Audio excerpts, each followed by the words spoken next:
Praise the Lord. നല്ലൊരു നാളെ ആണ്ടവർ കൊടുത്തക്കായി നാം സ്തോത്രം ചെയ്യുவோம். இந்த கால நேரத்தில் ஆவியானவர் நம்மோடு பேசுகிற வேத பகுதி 145 சங்கீதம் 19 வசனம்.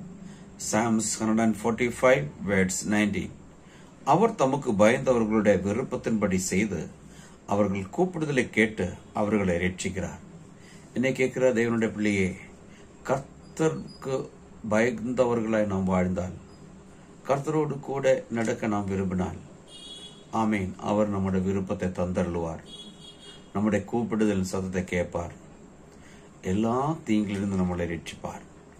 இந்த கால நேரத்தில் எப்படிப்பட்ட சூழ்நிலைகள் இருந்தாலும், நிலைமை எப்படி மோசமாயிருந்தாலும், ஒருவேளை மரண இருளின் பள்ளத்தாக்கில் இருந்தாலும் அதில் இருந்து மீட்டுக் கொண்டு வர கர்த்தர் வல்லமை உள்ளவராயிருக்கிறார். அந்த இயேசுவின் கருத்தில் நம்மளை நம்ம ஒப்புக் கொடுப்போம். நல்ல ஆண்டவரை நன்றி செலுத்துகிறோம். இந்த கால நேரத்தில் இன்னைக்கு ஒவ்வொரு பிள்ளைகளையும் இந்த வேதத்தின்படி பிதா குமாரன் பரிசுத்தாவின் நாமத்தில் ஆசீர்வதிச்சு வைக்கிறோம். இயேசுவின் நாமத்தில் பிதாவே, ஆமென்.